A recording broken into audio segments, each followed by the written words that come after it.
Welcome to garam garam వార్తలు. ఎట్లున్నారు అందరూ? అంత మంచేనా? వార్తలు చూసేటందుకు తయారుగా ఉన్నారు కదా?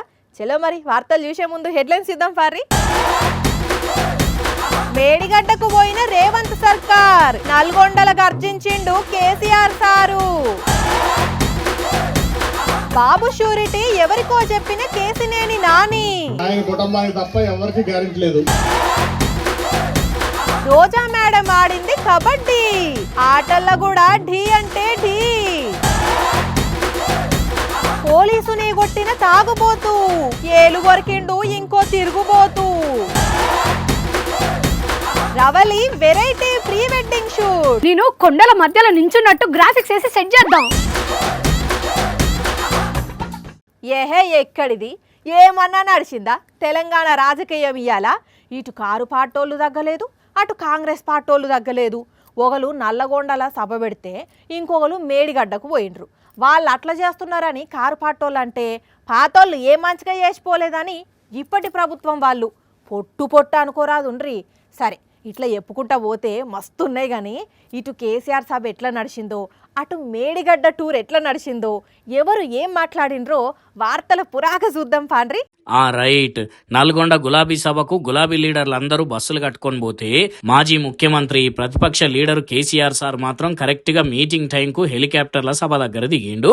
ఇక చిన్నగా అక్కడి నుంచి సభ దగ్గర దాకా కార్లో పోయి కింది నుంచి మీదికి ఇట్లా నడుచుకుంటే ఎక్కి అందరికీ అభివాదం చేసిండు. ఇక 2 నిమిషాలనే కుర్చీలో కూర్చొని మైక్ చేత పట్టుకునేసరికి చాలా రోజుల తర్వాత కేసీఆర్ సార్ మాట్లాడుతున్నాడని కార్యకర్తలు అభిమానులు ఈలలు వేసి సార్కు గ్రాండ్ గా వెల్కమ్ చెప్పిండ్రు. అయితే సారు మళ్ళా ఎప్పట్లెక్కనే పాత రోజులను గుర్తు చేస్తూ గోళాలు బంద్ చేయాలని, తమ్ముడు ప్లీజ్ మనం విషయాలు మాట్లాడుకోవడానికి వచ్చాం, స్లోగన్లు తర్వాత ప్లీజ్ 4 ముచ్చట్లు మీకు సంజాయిస్తే నా పని అయిపోతుంది. దయచేసి ఆగరాదా ఇదంతా చెప్పి మళ్ళా సారు స్పీచ్ షాల్ చేయబోతే కూడా ఎవడా మైక్ ఎవడా ఏమిరా నువ్వు కూడా అక్కడ అయింది రాజశేఖర చూడొచ్చు కదా, పని ఏం చేయకమని అంతే దాలిగా. ఇక ఈ ఒక్క మాటతోటి సభలున్న జనము స్టేజ్ మీద ఉన్న లీడర్లంతా నవ్వుకుంటుంటే కాంగ్రెస్ సర్కార్ మీద అటాక్ షాల్ చేసిన సారు మేడిగడ్డకు పోయిన వాళ్ళను ఈ మాట అనుకొచ్చిండు. మేడిగడ్డ పోతాము, బూరుగడ్డకు పోతాం, బొందలగడ్డకు పోతాం, ఏ తోకమట్టు నాది మేడిగడ్డ అక్కడ. మీ బండారం బిడ్డ ఈ స్టేజ్ మీద కూర్చున్న నాయకులు మేము అవుతున్నాము. ఈ అసెంబ్లీ అయిపోయిన తర్వాత మేము కూడా అడిగి పోతాం, మీ చరిత్ర మొత్తం ఎండగడతాం. ఓ లంగ చేత పెట్టి పోయిన ప్రభుత్వాన్ని బదనాం చేయాలి, బట్టగాల్చి మీదేయాలని మేము మేడిగడ్డ పోతాం. ఏం బిక్తాం మేడిగడ్డ అక్కడ పోయి. ఇక దీని తర్వాత ఫైర్ తగ్గించిన సారు ఎప్పట్లెక్కనే సభ మధ్యలోనే జనాలకు ఇంట్రెస్టింగ్ గా ముచ్చట్లు చెప్పిండు. ఒక రైతుకు పంట పండిందట, ఎందుకంటే రాసేవాడు ఎత్తుకపోకుండా పొత్తు వచ్చేది. పొత్తులు పక్క రైతుని పిలిచి పొరుగు రైతు పొత్తు వైరాబాయ్ అంటే ఉంటే నాకేంది పోతే నాకేంది పులిగోవాలి కానీ పొత్తు వచ్చిందట. ఇలా ఏం పోతుంది? వాళ్ళకి కావాలి పదవులు, వాళ్ళకి కావాలి పైరవీలు, వాళ్ళకి కావాలి డబ్బులు తప్ప ప్రజల హక్కుల గురించి లేదు, నాడు లేదు నేడు లేదు. రైతు బంధు, కరెంటు, మేడిగడ్డ ప్రాజెక్టుల గురించి అన్ని విషయాల మీద జనాలకు వివరించిన సారు ఆఖరణ కాంగ్రెస్ వాళ్లకు అసెంబ్లీనే జనరేటర్ తెచ్చిపెట్టిండ్రు అంతపాటు గనులు ఈ సటైర్ వేసి మళ్ళా హెలికాప్టర్లా హైదరాబాద్ బయలుదేరితే ఇగేడు దిక్కు కాంగ్రెస్ సీఎం రేవంత్ రెడ్డి బృందమేమో మేడిగడ్డనంతా పరిశీలించి మీటింగ్ పెట్టిండ్రు. ఇక అక్కడ రేవంత్ రెడ్డి సార్ మాట్లాడుకుంటా ఎంత శుద్ధపూసలాగా మాట్లాడుతుండే అంటే, ఇక సత్యహరిచంద్రుడే ఇంకో అవతారం ఎత్తి చంద్రశేఖరరావు రూపంలో జన్మెత్తిండు.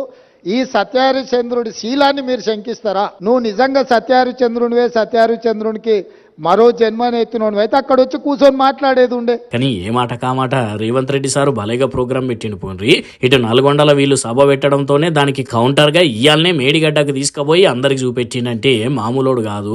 చూడాలి మరిగా ఇటు కేసీఆర్ మాటల మీద అటు రేవంత్ మాటల మీద అసెంబ్లీలో లడాయి ఎట్లా నడుస్తుందో గానీ 2 పార్టీల ప్రోగ్రాంలు అయితే హిట్ అయినాయి మొత్తానికి. చంద్రాల గురించైనా లోకేశం గురించైనా కేసినేని నాని సారు మాట్లాడినంత మంచిగా ఇంకెవ్వరు మాట్లాడకపోవచ్చు. ఎందుకంటే మొన్నటిదాకా వాళ్ళతోనే ఉన్నాడు కాబట్టి సార్కు బాగా తెలిసి ఉంటుంది. అంతేనా నాని సార్? ఏంది సార్ అట్లా చేయలేపి ఉండమని అంటారు? మిమ్మల్ని అడగొద్దా ఏంది? బాబు షూరిటీయా?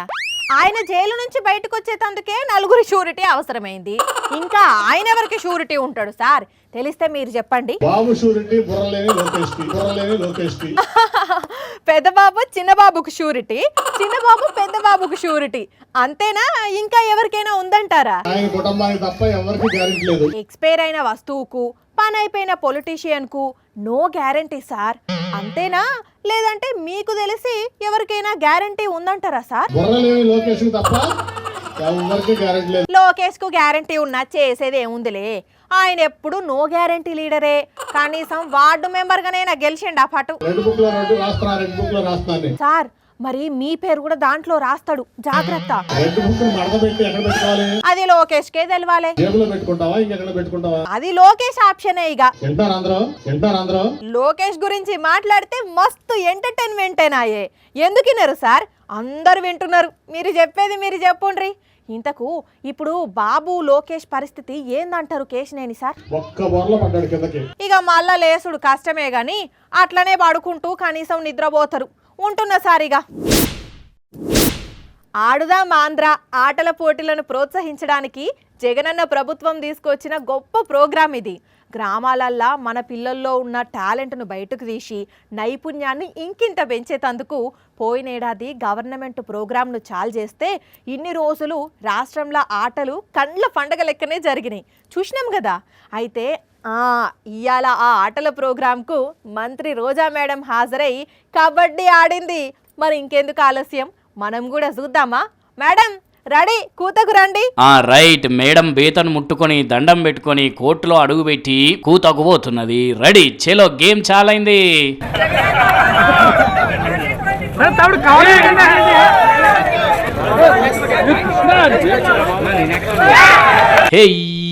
మేడం పాయింట్ తీసుకొచ్చిందిగా. మళ్ళీ ఇటు దిక్కు టీం వాళ్ళు కూతకు పోయినరు. అర్రే పట్టినరు పోన్రి. దీన్ని బట్టి చూస్తే మంత్రి రోజా మేడం వాళ్ళ టీమే గట్టిగా ఉన్నది. ఇక ఇప్పుడు మళ్ళీ మేడం టీం వాళ్ళే కూతకు పోయేది. కొన్ని కథ చల్లకుండా రెండోసారి కూడా రోజా మేడమే కూతకు పోతున్నది కదా. ఈసారి కూడా పాయింట్ తీస్తుందో? అమ్మ బాబోయ్, రెండోసారి కూడా పాయింట్ తెచ్చింది మేడం. మామూలు టాలెంట్ లేదు కదా మేడంకు. అప్పట్లో సినిమాల్లో మంచిగానే రాణించింది. ఇప్పుడు రాజకీయాల్లో మంత్రిగా పనిచేసి పబ్లిక్ సేవ చేస్తున్నది. టాలెంట్ విషయంలో మేడం సార్, మేడం అంతే.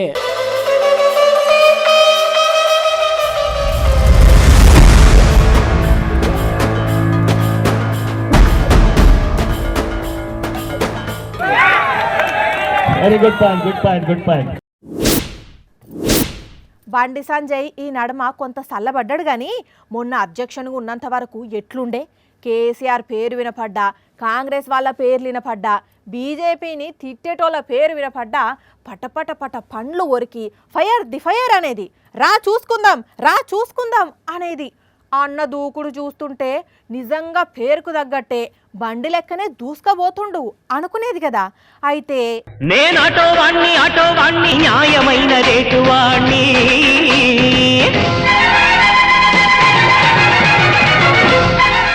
అవు సంజయ్ అన్నే ఆటో నడిపేది. తోడుకు అటోగలు ఇటోగలు, నడిమిట్లో సంజయ్ అన్న, మళ్ళా వెనకాల పార్టీ కార్యకర్తలు. అందరికందరిని కూర్చోబెట్టుకొని దర్జాగా ఆటో నడిపి డ్రైవర్ అయిండు అన్న. నేను ఆటో వాణ్ణి న్యాయమైన రేటు వాణ్ణి.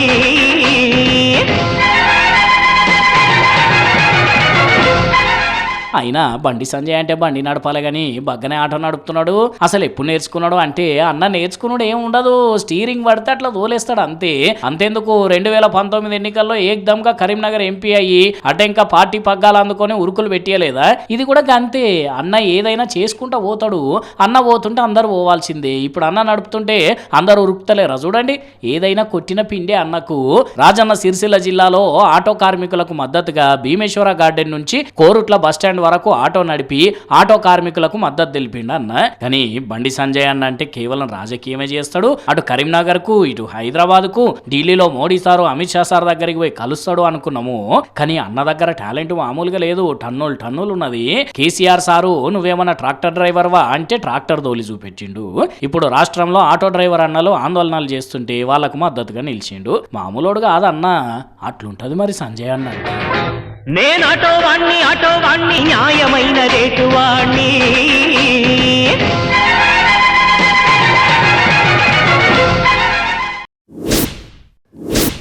ఆఫీస్ నుంచి ఇంటికి పోయేటప్పుడు, చుట్టాల ఇంటికి పోయి తిరిగి మళ్ళా సొంతిల్లు చేరేటప్పుడు నడిమిట్ల దోస్తో కొలిగో కలిస్తే ఒక పెగ్గో 2 పెగ్గులో వేస్తే భయం అంతా పోలీసుల గురించే ఉంటుంది. ఏ సందులో డ్రంక్ అండ్ డ్రైవ్ పెడుతున్నారో, ఎక్కడ కాసుకొని కూసున్నారోనని కొందరు ఇట్లా ఆలోచన చేసి తాగిందంతా సగం దింపుకుంటారు. కానీ మోతాదుకు మించి కడుపులో పోస్తారు చూడు, ఎవరు వస్తేంది, ఎవరు కనపడితేంది అని ఆఖరికి పోలీసులు కనపడ్డా లెక్క చేయరు. ఒకవేళ పోలీస్ ఆపితే ఇగో ఇట్లుంటది ముచ్చట. ఓ ఓ ఓ అన్న ఆగో, డ్యూటీలో ఉన్న పోలీస్ అన్నను అట్లా గల్లబట్టి కొడుతున్నావో జర ఆగో, ఎంతకనం పుచ్చుకున్నావో, అంతమంది పోలీసులున్నా జనాలున్నా ఏం లెక్క చేయకుండా హీరో రెచ్చిపోయినట్టు రెచ్చిపోతున్నావో సైసు కొడుక. విన్నరా అనులా, జైలు కొత్త కాదని ఏకంగా పోలీసుల మీదకి ఇంకెక్కువ రెచ్చిపోతున్నాడు. ఏంది రచ్చ, ఏంది పెంట? ఓ అన్న, వాళ్ళు పోలీసులు వాళ్ళ ఈగో దెబ్బతించే నీకు మామూలుగా ఉండదు. రాములా దేవుడా, ఓ అన్న పిసగిట్లా లేచిందా? ఏం తాగినావా అంతగానం? 3-4 బ్రాండ్లు కలిపి గుద్దినావా, లేకుంటే మందు తాగితే నీ కథ ఇంతనా? పట్నం అంబర్పేటలో ట్రాఫిక్ పోలీసులు డ్రంక్ అండ్ డ్రైవ్ టెస్టులు చేస్తుంటే ఈ మోతేవారి ఆటో వేసుకొని రాంగ్ రూట్ లో వచ్చిందట. ఏంది ఇట్లా వస్తున్నావని పోలీసులు అడిగితే నన్నే ప్రశ్నిస్తారా అని ఇగో ఇంత కథ చేసిండు. కేసు నమోదు చేసిండ్రట పోలీసులు. గాని చూడండి, మందు తాగితే కొందరు ఎట్లా రెచ్చిపోతున్నారో. ఈ మధ్య పెళ్లి చేసుకుంటా అని మా రవలి మస్తు కలవరిస్తున్నది. మరి ఇంతకు ఈ అందాల అమ్మడుకు కాబోయే రాకుమారుడు దొరికిండా? ఇంతకు ఈ రాకుమార్తె ఏం చేస్తున్నట్టో? ఓ కెమెరామ్యాన్ అన్న, నేను ఇప్పుడు హోనన హోనన హోనన హోనన నచ్చానా అని డాన్సులు వేస్తూ ఉంటా. నా వెనకాల ఒక పెద్ద జలపాతం, నేను కొండల మధ్యలో నించున్నట్టు గ్రాఫిక్స్ వేసి సెట్ చేద్దాం. వామ్మో, ఈ పిల్లేమో బాహుబలి సాంగ్ ప్లాన్ చేస్తున్నట్టున్నది పో. ఓ కెమెరామ్యాన్ అన్న, ఒకసారి ఇటు చూడు. నేను ఇప్పుడు హోనన హోనన అని చెప్పేసి డాన్స్ వేస్తా కదా, అప్పుడు నా రాకుమారుడు కొండల మధ్యలోకెళ్ళి పరిగెత్తుకుంటూ వచ్చి ఆ ఊడలు పట్టుకొని జంపులేస్తూ నా ముందు వాలిపోతుండాలి. అప్పుడు దీవరా అనే పాట వెనకాల మోగిపోతుండాలి. ఓ పిల్ల, పెళ్లి చేసుకుంటా అనుడే ఆలస్యం, బాగానే కలలు కంటున్నావు కదా. అబ్బా అంజలి, నువ్వు వచ్చి ఊకే డిస్టర్బ్ చేయకు నన్ను. నీ మొహం చూసినావు అనుకో, నేను అనుకున్నవన్నీ మర్చిపోతా. ఓ కెమెరామెన్ అన్న, నెక్స్ట్ షాట్. నేను అలా నడుచుకుంటూ వస్తుంటాను. అప్పుడు నాకు కాబోయే డ్రీమ్ బాయ్ నాకు ఆపోజిట్గా ఇలా నడుచుకుంటూ వస్తాడు. అప్పుడు మా ఇద్దరి వేలు అలా తాకుతాయి అన్నమాట. వెంటనే ఉరుక్కుమని మెరుపులు, ఆ తర్వాత ఫ్లాష్ బ్యాక్ అని బ్యాక్గ్రౌండ్ స్కోర్ రావాలి. ఈమో కాసలు ఈమెకు కాబోయే అతను రామ్ చరణ్. వామ్మో, ఈమె వేషాలు మామూలుగా లేవు కదా. ప్రపంచంలో ఇప్పటి వరకు ఏ ఆడపిల్లనన్నా పెళ్లి చేసుకున్నదో, లేకపోతే ఫస్ట్ టైం ఈమె చేసుకుంటున్నదో మామూలు బిల్డప్ ఇస్తలేదు. అమ్మా రవలి, ఇటు మాట్లాడతావా జరంతసేపు? అబ్బా, నువ్వు నన్ను డిస్టర్బ్ చేయకు. ఓ భూపతన్న, నేను ఇక్కడ భూమికల నించొని హొయ్యా హొయ్యా రే హొయ్యా భూవంతి మొగుడొస్తాడే అని పాట పాడుతూ ఉంటా. నా వెనకలకెళ్ళి పొలాలు చేలు చూపెట్టాలి, ఆ ముందలకెళ్ళి మా హస్బెండ్ పరిగెడుతూ వెళ్తుండాలి. ఓ పిల్ల, నువ్వు ఆఫీస్కి వచ్చింది వార్తలు చెప్పేతందుక, స్టూడియోలో ప్రీ వెడ్డింగ్ సాంగ్లు చేసుకునేతందుక? ఎందుకు? ఓయ్, ఏంటి దబాయిస్తున్నావు? ఇక్కడ నేను యాంకర్ని, ఇక్కడ నేను యాక్ట్రెస్ని. ఈ స్టూడియోలోనే రోజు నేను పని చేస్తూ ఉంటా. అసొంటప్పుడు ఈ స్టూడియో థీమ్తో నా ప్రీ వెడ్డింగ్ షూట్ ప్లాన్ చేసుకుంటే అలా తప్పే ఉన్నది. తప్పున్నారా? ప్రీ వెడ్డింగ్ సాంగ్ అంటే బయట ఎక్కడన్నా మంచి లొకేషన్ ఉంటే అక్కడ చేసుకోవాలి, లేదంటే రిసార్టులు పార్కుల్లో చేసుకోవాలి. ఇంకా డబ్బులుంటే సెట్స్ వేసుకోవాలి. కానీ పని చేసే స్టూడియోలో ఏంది అంగడి? అరే, ఒక పోలీస్ స్టేషన్లో ప్రీ వెడ్డింగ్ షూట్ చేసుకోగలేంది, ఒక డాక్టర్ ఆపరేషన్ థియేటర్లో ప్రీ వెడ్డింగ్ షూట్ ప్లాన్ చేసుకోగలేంది, ఒక యాంకర్ కమ్ యాక్ట్రెస్ స్టూడియోలో ప్రీ వెడ్డింగ్ షూట్ ప్లాన్ చేసుకుంటే తప్పే ఉన్నది. ఏందో బాగా మాట్లాడుతున్నావు, అట్లా ఎవరు చేసుకున్నారు? ఎందుకు చేసుకోలేదు? అప్పట్లో పంజగుట్ట పోలీస్ స్టేషన్లో ప్రీ వెడ్డింగ్ షూట్ చేసుకోలేదా పోలీసులు? ఇప్పుడు కర్ణాటకలో డాక్టర్లు ఆపరేషన్ థియేటర్లోనే సాంగ్ షూట్ చేసుకున్నారు. కావాలంటే చూడు. Hello my lovely lady who are you, hello my lovely lady who are you. అందుకే నేను కూడా నేను చేసే పనికి తగ్గట్టుగానే ప్లాన్ చేసుకున్నా. అట్లనా? అయితే ఆ డాక్టర్ మీద అక్కడ ఆఫీసర్లు సస్పెన్షన్ వేట్ వేసిండ్రట. నేను కూడా నిన్ను సస్పెండ్ చేస్తున్నా, వారం రోజులు ఆఫీస్కు రావద్దు, జీతం కూడా కట్టు, ఓకేనా? వద్దంజలి ప్లీజ్, అసలే నా శాలరీ చాలా తక్కువ. ఇంకా నువ్వు శాలరీ కట్ చేసినావు అనుకో, నా నెల గడుచుడు చాలా కష్టము. ప్లీజ్ అంజలి, నేను ఇంకోసారి అట్లా చెయ్యను ప్లీజ్. ఇంకోసారి కథలు పడితే మంచిగా ఉండదు చెప్తున్నా. అయినా ప్రీ వెడ్డింగ్ అంటున్నావు, ఇంతకు అబ్బాయి ఏం చేస్తాడు? ఇంకా దొరకలేదు, దొరికిన తర్వాత ప్రీ వెడ్డింగ్ షూట్ ప్లాన్ చేద్దామని. పంజాబ్ రైతులు అప్పట్లో ఢిల్లీలో చాలా రోజులు నిరసనలు చేసిండ్రు కదా. చాలా డిమాండ్లు సర్కారు ముందు పెట్టి నెరవేర్చాలని కోరిండ్రు. అయితే అప్పుడు ప్రభుత్వం చర్చలు జరిపి సల్లవరిచినా అవి అమలు కాకపోయేసరికి అగ్గి మీద గుగ్గిలమైతున్న పంజాబ్ రైతులు మళ్ళిప్పుడు చెలో ఢిల్లీ అనుకుంటొచ్చిండ్రు. ఈయన్నే తింటాం, ఈయన్నే పంటాం, ఈయన్నే ఉంటాం, ఇచ్చిన హామీలు నెరవేర్చేదానిక ఇక్కడ నుంచి గదిలేదే లేదు అని పార్లమెంటు దిక్కు కాలు గదిపిండ్రు పంజాబ్ రైతులు. ఇక వాళ్ళను అడ్డుకునేతందుకు మస్తు మంది పోలీసులు బందోబస్తు ఉండుడే కాదు, బార్డర్లనే పెద్ద పెద్ద బారికేడ్లు, ముళ్ళ కంచెలు, ఫెన్సింగ్లు, మేకులు పెట్టిండ్రు. ముందుకు రాకుండా వాటర్ కెనాన్లు కొట్టిండ్రు. అయినా కూడా రైతులు తగ్గేదేలే అంటున్నారు. పోయిన మలక 13 నెలలున్నాం, అప్పుడు చర్చలు జరిపిండ్రు గాని ఇచ్చిన హామీలన్నీ నెరవేర్చలేదు. మద్దతు ధర గురించి మాట ఎత్తుతలేరు. అందుకే ఇప్పుడు మళ్ళా ఉప్పులు, పప్పులు, బట్టలన్నీ తెచ్చుకొని ఈయన్నే ఉంటాం, ట్రాక్టర్ల నిండా 6 నెలలకు సరిపోయే వస్తువులున్నాయని చెప్తున్నారు రైతులు. చూస్తుంటే ఈసారి మళ్ళా వెనక్కి పోయేటట్టే లేదు. మరి పార్లమెంట్ ఎన్నికల టైంలా రైతులు ఇట్లా నిరసనలు చేస్తుండడు చూస్తుంటే దాని ప్రభావం మరి ఎట్లుంటదో చూడాలే. అందరూ కాదు గాని కొందరంటే కొందరు ఆఫీసర్లు ఉంటారు. పైసలు లేనిదే పని చెయ్యరు. లంచం ఇస్తే ఒక తీరుగుంటుంది, ఇయ్యకుంటే ఇంకో తీరుగుంటుంది. కనీసం సంతకం మంచిగా లేకుంటే కూడా తీసి ఎక్కడనో కాగితం పడేస్తారు. మళ్ళోసారి రాపో అని కసరిచ్చి పెడతారు. అదే ఎమ్మటే బల్ల కింద చేయి దడిపితే ఏహే సంతకం లేకుంటే ఏంది, నేను లేనా చూసుకునేటందుకు అని 2 నిమిషాలల్లా పని అయిపోగొడతారు కదా. అయితే ఈడ కూడా ఒక ఆఫీసరు అట్లనే లంచం డిమాండ్ చేసిండు. కాకపోతే ఓ పైసలు పైసలు, ఓ పైసల కట్టలు, గింతగనం పైసలేంది ముంగట పెట్టుకొని జబర్దస్తుగా ఫోటో దిగిండ్రు అంటే వీళ్ళేం దిగలేదు. ఏసీ బోళ్ళు క్లిక్ అనిపించిండ్రు ఫోటో. అవు లంచం పైసలే ఇవన్నీ. ఈయన గారు షామీర్పేట తహసీల్దారు. ఒక రైతన్న భూమి పట్టా కావాలి సారు అని అంటే అట్లెట్లా ఉత్తగిస్తా, నేనేమన్నా మంచోని లెక్క కనపడుతున్నానా? బరాబర్గా లంచం తీసుకుంటా, నువ్వు తెచ్చియాలే, అట్లయితేనే పని అవుతుందని ఖారాఖండిగా చెప్పేసరికి ఏం చేయాలనో దిక్కుదోచని రైతన్న సీదా పోయి ఏసీ బోళ్లకు కంప్లైంట్ చేస్తే పక్కాగా స్కెచ్ గీసిండ్రు. కట్టలు కట్టలు పైసలు తీసుకొని ఇట్లా లెక్క పెడుతున్న వీళ్లను అరెస్ట్ చేసిండ్రు.